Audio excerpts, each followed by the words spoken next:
Edmund Husserl, pues obviamente, digamos, recuerden a Soren Kierkegaard, que pues obviamente uno de los pioneros de plantear el problema existencialista.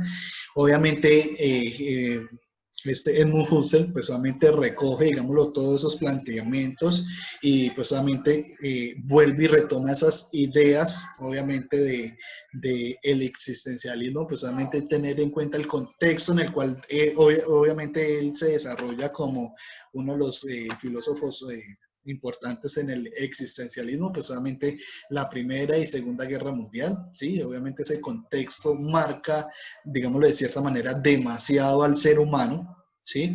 Y pues obviamente, como lo dice acá, pues obviamente él pretende hacer es una reflexión que intenta fotografiar el ambiente espiritual de la posguerra, ¿sí? En medio de un mundo desencantado por la crueldad, la muerte, la angustia, la soledad, ¿sí? La gran pregunta existencialista es ¿cuál es el sentido de la vida humana? Es decir, ¿para qué existimos? La pregunta parece sencilla, pero es un cuestionario, digámoslo, profundo, que pues obviamente conduce, digámoslo, digámoslo, a las raíces del ser humano y pues obviamente, digámoslo, implica, digamos, demasiados contextos o demasiadas situaciones que hacen que esa pregunta se esté, digámoslo, haciendo constantemente. ¿Listo? Bueno, sigamos acá con el caballerito. Pues solamente acá ya nos hablan un poco sobre ese Percibí existencialismo. el sentido de esa oración y no que me perdí en la concatenación o yuxtaposición de las palabras. Y empieza a pensar entonces que el tiempo de la conciencia, el tiempo que cada vivencia tiene, está constituido por una instancia anterior que, por un mecanismo en el cual retiene la fase temporal recién pasada y se liga con la fase impresional ahora de la misma vivencia, puedo ir constituyendo ese tiempo inmanente.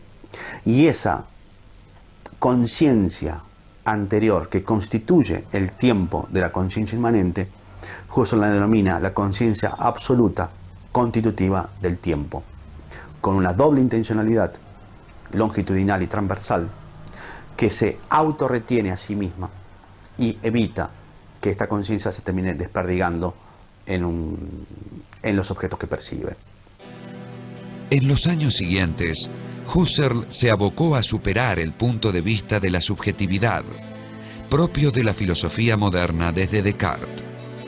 Salió así al cruce de quienes acusaban a su filosofía de dejar al sujeto encerrado en sí mismo, lo que en filosofía se denomina solipsismo.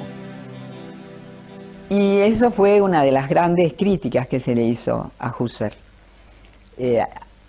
Digamos, hasta 1973, en que se publicaron los 3 volúmenes sobre intersubjetividad. Eso abarca desde el año 1905 hasta el año 1935, o sea que son 30 años, no queriendo demostrar que la intersubjetividad existe, que es posible, porque intersubjetividad quiere decir nosotros hablamos del otro.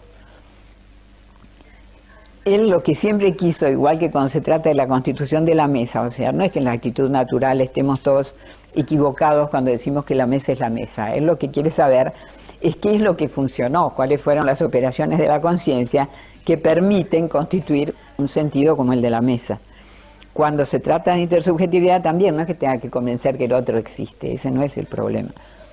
De lo que se trata es de exhibir las operaciones que funcionan para que sea posible hablar del otro, del alter ego. A partir de 1933, Husserl comenzó a sufrir la discriminación que a las personas de origen judío se hacía en Alemania, como la prohibición de acceso a la universidad y al ejercicio de la función pública. Pero Husserl había sido reconocido como el filósofo más importante de Alemania, y el régimen nazi, hasta cierto punto, lo respeta por su relevancia internacional. Husserl, que pobre no entiende para nada qué es lo que le ha pasado y lo que está pasando en Alemania, es decir, está en contra, ¿no es cierto?, y se reivindica a sí mismo nuevamente como judío, pero realmente no puede explicarse desde la Alemania que él ha soñado y en la que ha creído, no puede explicarse qué es lo que pasa con el nazismo, ¿no? Entre 1929 y 1937, Husserl publicó varias obras importantes: Lógica formal y lógica trascendental, Meditaciones cartesianas y La crisis de las ciencias europeas y la fenomenología trascendental. Esa crisis que Husserl ve extenderse por toda Europa asume las formas del sentimiento generalizado de desamparo, la enfermedad del cuerpo social y la pérdida de la fe en la razón. Sin embargo, Husserl se niega a considerar que se trata de una crisis terminal. Él descubre que recíprocamente los unos para los otros somos almas germinales. Entonces nuestra responsabilidad es crear las condiciones para que el alma en germen del otro se desarrolle hasta llegar a ser una persona, responder a una vocación. Él piensa que todos tenemos una vocación y que tiene que dársenos las circunstancias, y las circunstancias somos todos demás para que cada uno pueda dar respuesta a esa vocación. Entonces, y esto no tiene un límite inmediato, para decir que esa forma superior del amor sería la del amor universal. Husserl murió en abril de 1938 a la edad de 79 años. Dejó más de 40.000 páginas estenografiadas a publicar. Según él, lo más importante de su obra estaba en esos textos inéditos, pero solo una parte de ellas han visto la luz hasta ahora. La fenomenología, por él creada, influyó a toda la filosofía europea continental del siglo XX. Cuando lo sorprendió el fin, estaba trabajando en una nueva reformulación de su pensamiento. Unos meses antes de morir, escribió: «Yo no sabía que fuese tan difícil morir. Justamente ahora, cuando he podido emprender mi propio camino, justamente ahora tengo que interrumpir mi trabajo y dejar mi tarea inconclusa».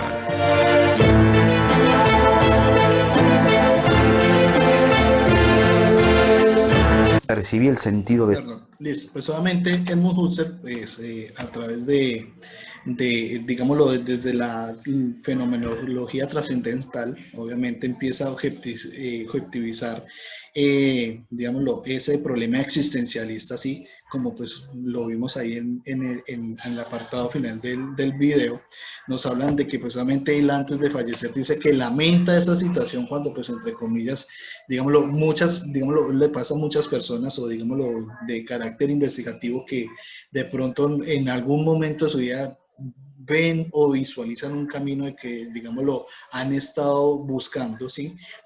Un ejemplo de eso es, digámoslo, David Hume, ¿sí? En su Tratado del Conocimiento Natural, él al final de todos esos tomos escribe que pues solamente como seres humanos en ocasiones se nos olvida, ¿sí? Vivir como personas comunes y corrientes, ¿sí? De pronto... Él dice que en ocasiones debemos dejar, digámoslo, ese tipo de investigaciones, digámoslo, oscuras, que de pronto nos llevan por un camino hacia el error o de pronto hacia más preguntas, y dejarlas un poco atrás, que obviamente es mucho más conveniente, digámoslo, vivir como ser humano al son de, como lo dice, al son de una cerveza, de jugar billar, ¿sí? Y pues obviamente Heidegger, Edmund Husserl hace, digámoslo, de cierta manera la misma ilustración, ¿sí? Que pues solamente él empieza a buscar, digámoslo, como ese sentido, o digámoslo como ya un poco como lo vamos a ver ahorita, el Dasein, el ser ahí o hacer algo, de Martin Heidegger, ¿listo? Bueno, pues solamente uno que recibe, digámoslo, la batuta de Edmund Husserl, pues obviamente es Martin Heidegger. Fue un discípulo de él, pues obviamente aprendió el método fenomenológico de evaluar fenómenos, de nuestro conocimiento, ¿sí? Obviamente cuando, digámoslo, su obra enmarca esa ontología de la existencia, ¿sí? Se considera pues solamente digámoslo, un autor de esa corriente existencialista, y pues solamente, digámoslo, aborda esos problemas tanto antropológicos como metafísicos que, digámoslo, están, digámoslo, enmarcados en ese pensamiento de posguerra. Sí, pues solamente no sé si alguna vez han escuchado el libro Ser y Tiempo de Heidegger.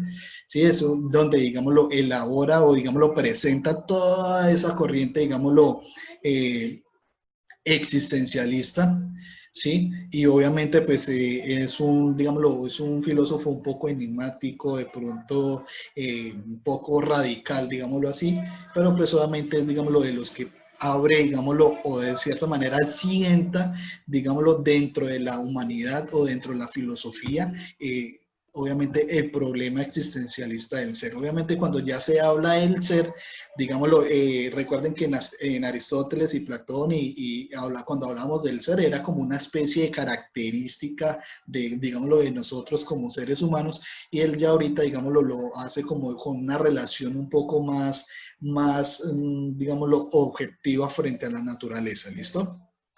Bueno, entonces sigamos acá con él. Obviamente nos habla de el hombre como ser en el mundo, ¿sí? Obviamente el propio está arrojado, el hombre está arrojado, ¿sí? Al mundo, es lanzado como el ser ahí, él lo denomina el Dasein, pues obviamente entre los demás entes, habla como esa relación entre objeto humano o naturaleza ser humano. El hombre existe, es decir, toma conciencia de la situación en el mundo y los demás entes u objetos que lo rodean, ¿sí? Ahí es ya, entre comillas, abre esa relación entre objeto y ser humano, ¿listo? Bueno, y pues obviamente el hombre como ser para la muerte, pues obviamente analizando la vida de Heidegger, descubre que pues obviamente somos seres humanos finitos, es una característica que, digámoslo, no nos podemos quitar, ¿sí? No somos eternos, somos seres para la muerte, pues obviamente no tenemos, digámoslo, como una fecha de fallecimiento, sino pues solamente, digámoslo, es algo como de causalidad, puede, digámoslo, ocurrir durante de pronto un carácter de posibilidad, ¿sí? Obviamente ese término está muy arraigado en él, que de pronto, digámoslo, Penago sale a la calle y pues obviamente, digámoslo, va a cine, ¿sí? Y de pronto una posibilidad de pronto de fallecer, eso es lo que nos plantea Heidegger, empezar a plantear posibilidades de muerte, es que de pronto se atore o se ahogue con una palomita de maíz, o que de pronto iba hacia el cine, de pronto en el auto y se accidenta, o de pronto lo atropellan, sí, o sea, hay inmensidad de posibilidades frente, digámoslo, a la posibilidad de morir, ¿listo? Bueno, seguimos acá. En este video hablaremos de Martin Heidegger, para lo cual estaremos utilizando de bibliografía el libro de filosofía de primer año de la UNLZ de la Universidad Nacional de Lomas de Zamora, Filósofos y Filosofías. Este capítulo en particular, si no recuerdo mal, escrito por el genialísimo profesor de la cátedra, Oswald. Vamos a ver, Heidegger se basa en el método de la fenomenología que había aprendido de su maestro Husserl. Se pregunta lo que las cosas son, pero no en sí mismas, desde un punto de vista realista o fáctico o cientificista, sino para la conciencia, en actos de la conciencia. Todo ello mediado por su libro Las investigaciones lógicas. Pero parte de ahí, pero no se queda en esto, evidentemente. Heidegger se va a preguntar cómo surge la filosofía occidental y recuerda que desde la época de los presocráticos la filosofía fue siempre una pregunta sobre el ser, pregunta que queda rápidamente olvidada, esa interrogación, esa incógnita frente a la respuesta que dieron los primeros filósofos Platón y Aristóteles. En lugar del ser se pone al ente, Dios, la naturaleza, la materia, la sustancia o la voluntad, constituyéndose en fuente de la metafísica. pasando a ser la filosofía de un estudio ontológico, es decir, de una pregunta sobre el ser, a un mero estudio óntico, es decir, una pregunta sobre los entes. Por lo cual plantea Heidegger volver a la pregunta sobre el ser, a la pregunta originaria de la filosofía. ¿Y quién puede dar cuenta, quién puede responder a esa pregunta sobre el ser, sino precisamente el hombre? Pero Heidegger no está aquí para hacer psicología o antropología o psicologicismo. Está aquí para hacer filosofía. Por eso a ese hombre él le llama Dasein, el único que su condición permite preguntarse por su propio ser, su estar ahí o estar en el mundo, cuya condición es la existencia misma. En palabras de Heidegger, la esencia del Dasein consiste en la existencia, o el Dasein es el ente en el cual su ser le va en su ser.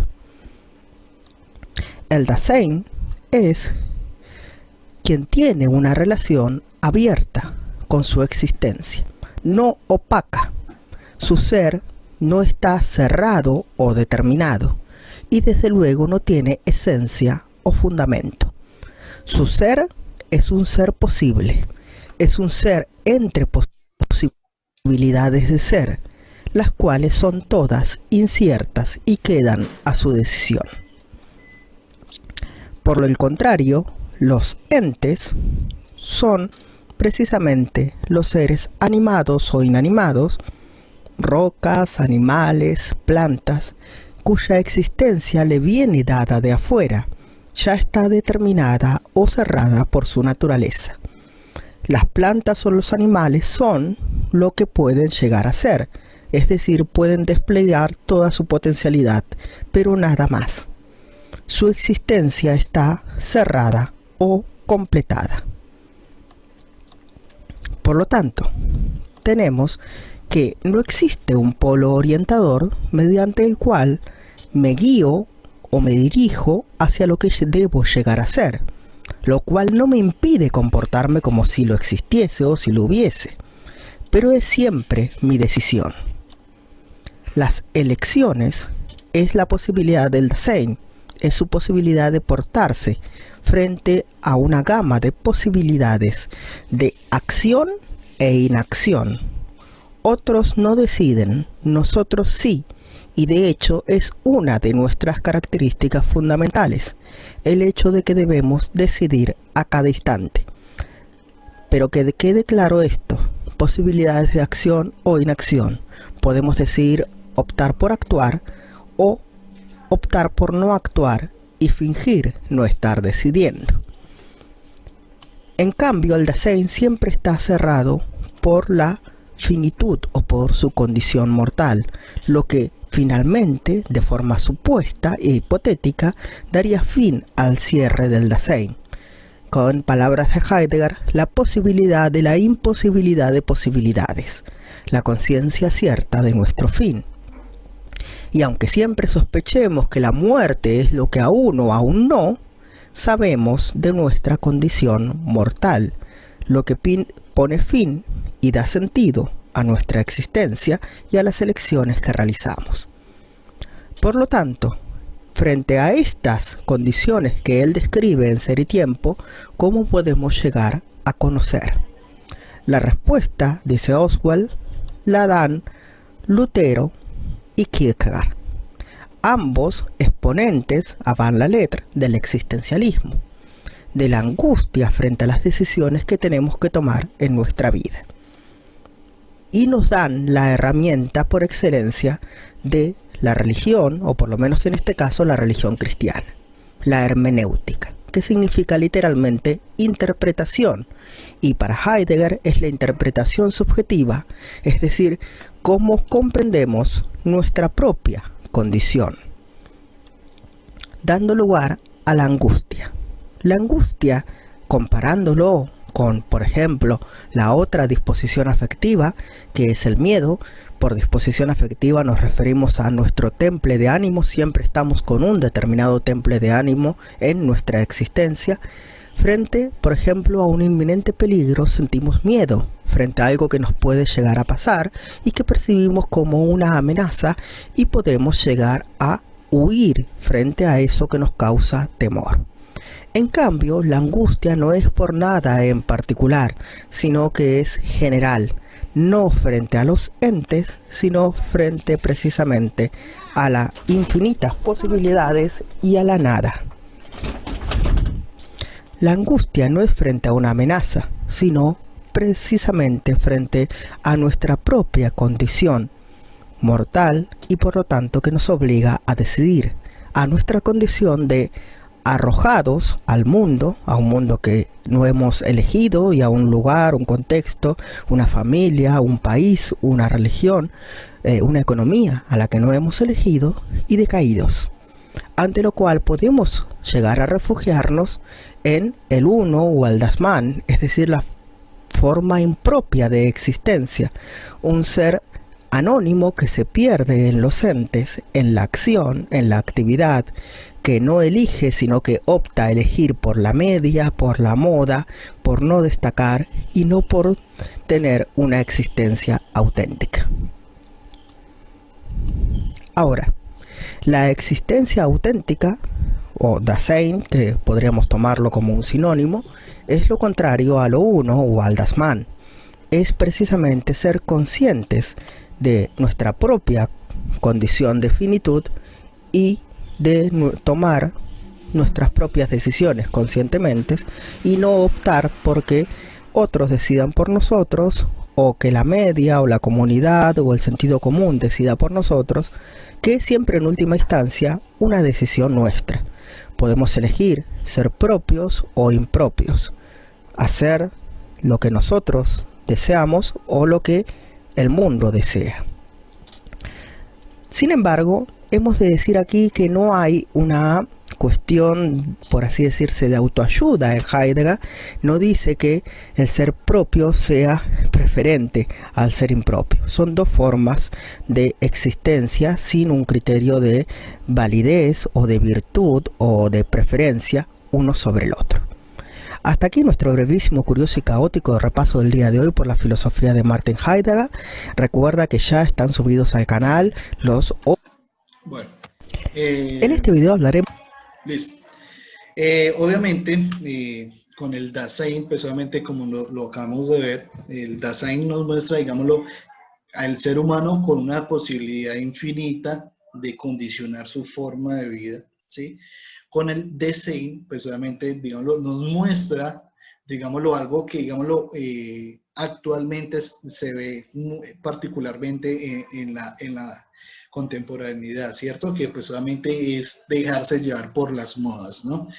Ustedes saben, pues solamente actualmente eso es algo muy habitual, muy común acá a nivel internacional y pues solamente esa es una de las, digámoslo, mayores inquietudes o digámoslo, problemáticas que obviamente el existencialismo le tiene, digámosle, miedo a eso, ¿sí?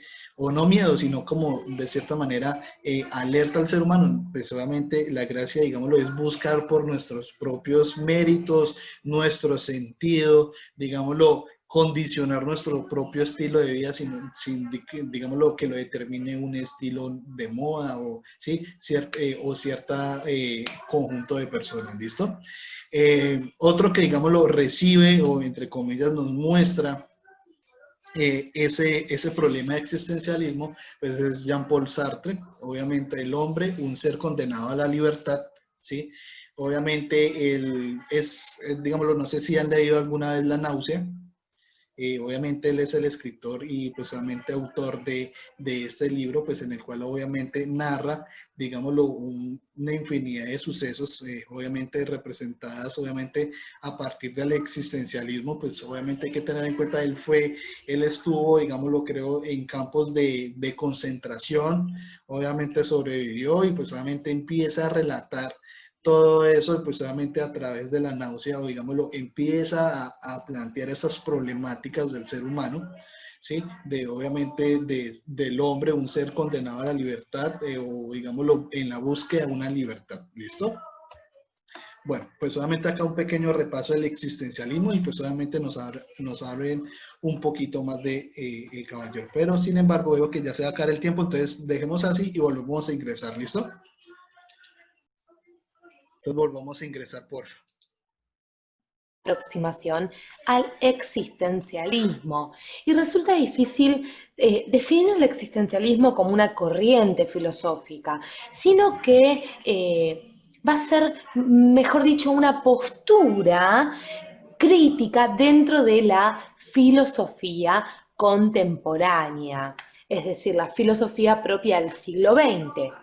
Cuando hablamos de existencialismo, hablamos de crisis sobre todo, de la crisis del hombre del siglo XX. Un hombre que estaba en medio de guerras, en medio de lucha de clases, es decir, los existencialistas, como se denominan a aquellas personas que adhieren a esta doctrina, existencialistas, doctrina o postura, remarquemos nuevamente, vamos a llamarla postura, ven al hombre solo en el mundo. Consideran que el hombre está desamparado en el mundo. Es más, el hombre está solo en el mundo, sin Dios. Es decir, está frente a la nada, se encuentra en la nada. Pero cuando hablamos de existencialismo, hablamos de una corriente filosófica propia del siglo XX que va a tener origen mucho antes. Es decir, hablamos de una corriente que va a ser partera del existencialismo, de esta postura ante el mundo. Y estamos refiriéndonos a el decadentismo. El decadentismo va a ser partero del existencialismo. El decadentismo es una corriente literaria, un movimiento literario que lo vamos a ubicar desde fines del siglo XIX y principios del siglo XX. En Francia, por ejemplo, para que ustedes se den una idea, lo vamos a ver de la mano de Baudelaire. Y en Estados Unidos lo vemos, por ejemplo, del lado de Edgar Allan Poe, y en Inglaterra lo tenemos a Oscar Wilde por su parte. Así se considerará entonces que el existencialismo es hijo póstumo del decadentismo. Esto nos tiene que quedar bien en cuenta, ya que cuando el existencialismo comienza a tomar peso en el pensamiento contemporáneo, el decadentismo va a desaparecer. Pero vayamos a seguir estudiando a este hombre existencialista, porque el hombre existencialista, como decíamos, es un hombre que está desamparado. Y no solo está desamparado, sino que es un hombre que no tiene metas. No tiene metas a futuro. Es un hombre que se pregunta sobre su propia existencia. Se pregunta sobre su propia existencia. Y no conforme con esto, y al descubrirse desamparado en el mundo, se angustia. Es un hombre que no goza, sino que vive sumergido en la angustia. Es un hombre que vive la crisis desde adentro, porque es un hombre en crisis. Desde allí, desde el existencialismo, van a salir infinidad de premisas o teorías, y ahora veremos quiénes son los principales representantes de esta postura existencialista. Entonces, debemos concluir entonces que los existencialistas tienen una mirada desencantada del mundo. Mirada desencantada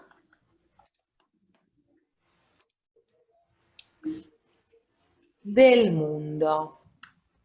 Están desencantados de ellos mismos y también tienen una mirada desencantada del mundo. Es decir, el hombre se siente desamparado, como nosotros hacíamos referencia, en el mundo, en el universo. Desde la perspectiva existencialista hay que entender que el mundo se construye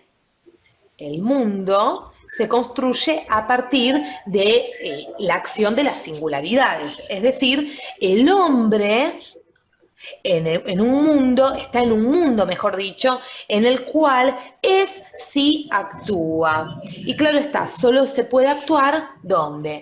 En lo social. Entonces, el hombre se descubre o descubre su ser solo en la masa, en lo colectivo. Es decir, es un hombre que está desdibujado. Lo social es la condición de existencia. Es la condición de existencia de este hombre que se encuentra desamparado, sin metas en el mundo.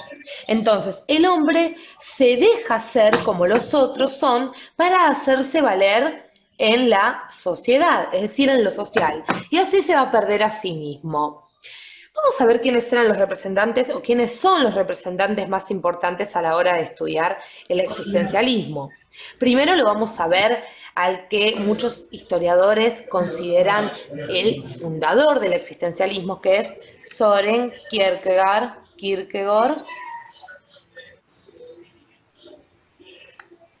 que nace en 1813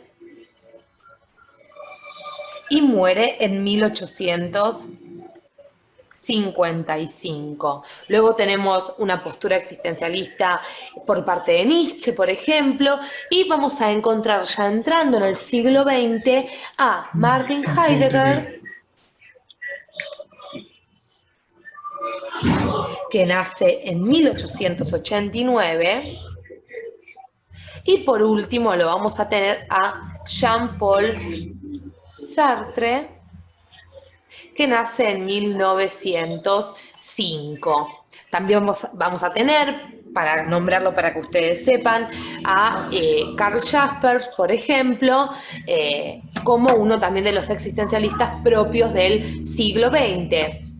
Inclusive hay mucha literatura existencialista dentro del siglo XX, como las obras de Albert Camus. Pero bueno, vamos a centrarnos entonces en el próximo video en el pensamiento de Jean-Paul Sartre. Bueno, obviamente, listo. Obviamente, Jean-Paul Sartre, pues obviamente, digámoslo, presenta una postura, digámoslo, el ser en sí y el ser para sí.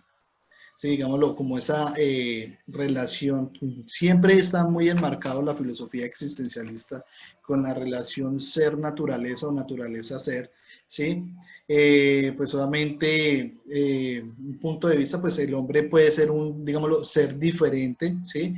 Pero pues obviamente tiene como una conciencia de su forma de ser frente al mundo o en el mundo, ¿sí? El sentido del hombre no es sino como una obra de existencia, su existencia es anterior a toda esencia, ¿sí? Digámoslo, ahí ya está separando esencia y existencia de cierta manera. Pues solamente cuando hablamos de esencia se hace relación, obviamente, digámoslo, a nuestras características en el sentido hijo, padre o estudiante, arquitecto, ¿sí? Y se enmarca más en el sentido del, digámoslo, la determinación del hombre frente al mundo, o digámoslo, al enfrentarse a esa indeterminación del mundo, pues obviamente como lo veíamos en, digámoslo, en Heidegger, también pues solamente la cantidad de posibilidades frente obviamente a la muerte, que obviamente él nos decía, no sabemos cuándo nos puede llegar, pero si yo de pronto yo salgo a la tienda a comprar un pan, de pronto pasando la calle me puede coger un automóvil, una moto, me puede caer un rayo, ¿sí? O sea, infinidad de posibilidades, ¿sí? Y según Sartre, precisamente la existencia es una experiencia porque no hay un único modelo de humanidad. Cada quien decide el sentido que quiere dar a su vida, no hay caminos, cada uno tiene que elaborar su propio camino, ¿sí? Digámoslo, eso es, digámoslo, lo principal que nos plantea él frente al existencialismo. ¿Listo? Bueno, siguiente a esto. Obviamente partiendo, digámoslo, desde su experiencia de haber estado en campos de concentración de, digámoslo, de la guerra mundial, ¿sí? habla acerca de los condenados a libertad, ¿sí? Digámoslo, de esa esperanza de búsqueda de libertad, ¿sí? Pues ya se pierde, digámoslo, esa condición de buscar cada uno su sentido, su camino, sino pues solamente estar condenados o recluidos en un solo espacio, pues digámoslo, tratando de sobrevivir pues solamente a las problemáticas que le trae su época, ¿listo? Bueno, y vivir en libertad es aceptar la angustia existencial, pues solamente como lo vimos en el video anterior, esa relación entre angustia y existencialismo están, digámoslo, muy correlacionadas, al igual que de cierta manera con la libertad, ¿sí? Teniendo en cuenta que ese existencialismo que él desarrolla va muy enmarcado referente a las experiencias que él tuvo, pues solamente física, mentalmente, como persona en el desarrollo de su vida humana, ¿listo? Y pues solamente acá vamos a ver un poco más de lo que es su filosofía. Vamos a comenzar a estudiar la filosofía de Jean-Paul Sartre, es decir, este filósofo existencialista del cual hablábamos en nuestro video correspondiente a la introducción del existencialismo. Jean-Paul Sartre, les cuento que nace en París en el año 1905 y de joven él estudió filosofía. Y hay un hecho que va a marcar para siempre el pensamiento de Sartre, porque durante la Segunda Guerra Mundial, que lamentablemente le toca vivir a este filósofo, él va a ser tomado prisionero cuando los nazis invaden Francia. Y esto va a marcar para siempre el pensamiento de Sartre, porque posteriormente, una vez que es liberado, un año después de estar prisionero, él se va a convertir en un pensador militante y revolucionario sobre todo. Vamos a estudiar en el presente video entonces cuáles son las premisas básicas para postular su propia postura existencialista, ya que en el año 1946 él va a publicar una de sus obras más importantes que llevaba por nombre El existencialismo es un humanismo. El existencialismo es un humanismo, que es una obra en la cual nos presenta de forma resumida ciertos puntos de su doctrina existencialista. Como vimos en el video anterior, recordemos, resultaba difícil muchas veces definir qué era el existencialismo. Pero claro está que para todos los filósofos existencialistas hay un punto en el que van a coincidir. ¿Cuál es ese punto? Vamos a hacer un espacio en nuestra pantalla. Esto en lo que van a coincidir todos es que consideran que la existencia en el ser humano precede a la esencia. Precede a la esencia. ¿Y qué queremos decir o qué significa que la existencia precede a la esencia? Pensemos, por ejemplo, en la fabricación de una mesa. Claro está, para ustedes que están viendo este video, que primero el artesano va a pensar qué mesa quiere hacer y luego la va a fabricar. Es decir, primero la concibe y luego la fabrica. Primero le da su esencia, es decir, aquello que hace que sea una mesa y no otra cosa, que se quiera construir una mesa y no una silla, y luego, en segundo lugar, le da existencia, es decir, la fabrica. Así entonces, como vemos, podemos afirmar nosotros, juntos con nuestro amigo Jean-Paul Sartre, que en un ser la esencia precede a la existencia. Sería al revés que lo que proponen los existencialistas. ¿Por qué? Porque primero hubo alguien que la concibió y luego alguien que le dio existencia. Y claro está, dicen nuestros amigos los existencialistas, esta visión es la que la humanidad ha tenido siempre. La visión de que la esencia precede a la existencia, que como decíamos era la visión común, para decirlo de alguna manera, que tenían los pensadores anteriores. Es decir, esta visión que la humanidad siempre tuvo de un Dios creador, que nos creaba a nosotros. Pero entonces, ¿qué significará, preguntémonos para Sartre, el hecho de que en el hombre la existencia precede a la esencia? Porque recordemos, él no va a afirmar que la esencia precede a la existencia, sino que la existencia precede a la esencia, es decir, todo lo contrario. Esto va a significar, les cuento, que el hombre, vamos a hacer un espacio en nuestra pantalla nuevamente, significa que el hombre, como nosotros decíamos, empieza primero por existir,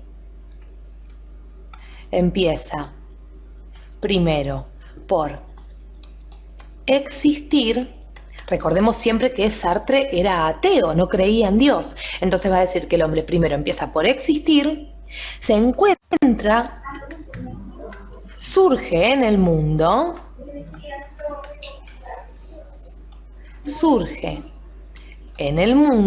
en este mundo desencantado, y luego se define.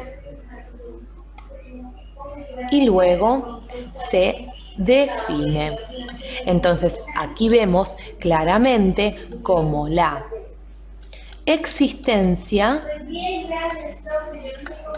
precede a la esencia.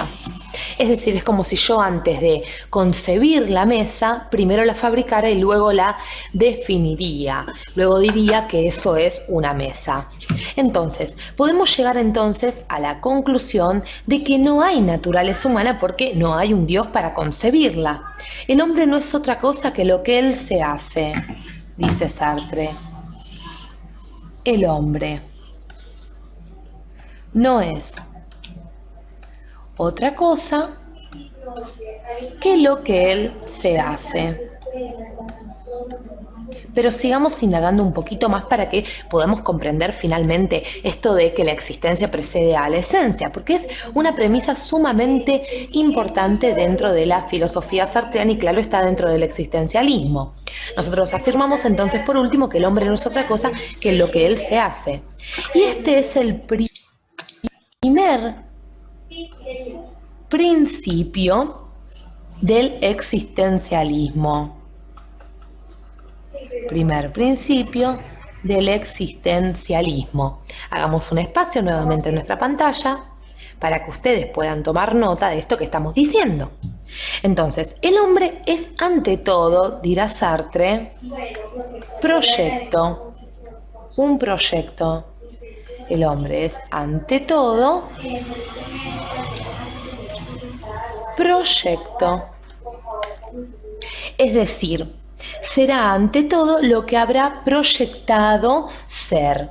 El hombre, así entonces, va a decir Sartre, no solo es responsable de sí mismo, no solo es responsable de sí mismo, sino de toda la humanidad. De toda la humanidad. ¿Y por qué estamos diciendo esto? Porque cada acto del hombre, dice Sartre, toca de lleno a la humanidad. Es decir, lo que yo hago en Argentina va a repercutir en toda la humanidad. Lo que yo hago en Colombia va a repercutir en toda la humanidad. Lo que hago desde aquí, desde mi silla, cualquier acto que yo tenga, cualquier decisión que yo tome en mi vida, va a repercutir en toda la humanidad. Entonces el hombre no solo es responsable de sí mismo, sino de toda la humanidad, como estamos afirmando. Y esta responsabilidad, vamos a ubicarlo aquí, esta responsabilidad, concepto clave en la filosofía sartreana, esta responsabilidad, si se quiere, tremenda, arrolladora, de saber que en mis decisiones yo comprometo a toda la humanidad, es lo que va a conducir a Sartre a afirmar que produce angustia en el hombre. La responsabilidad, este saber que en mis decisiones comprometo a todo el mundo, me conduce a la angustia.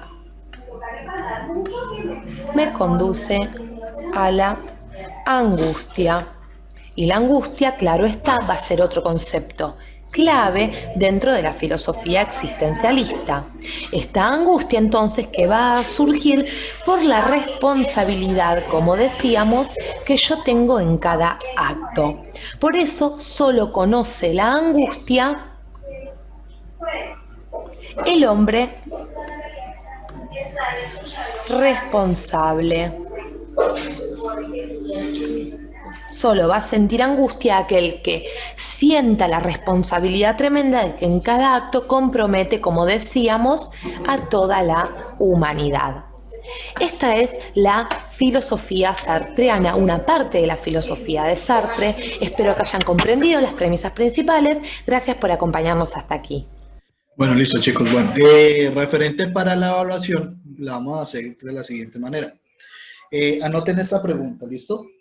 Y pues solamente me van a hacer un ensayo por lo menos de 1,5 hojas de Word respondiendo a esta pregunta, ¿listo? Para la otra clase, y pues solamente la evaluación se divide en dos.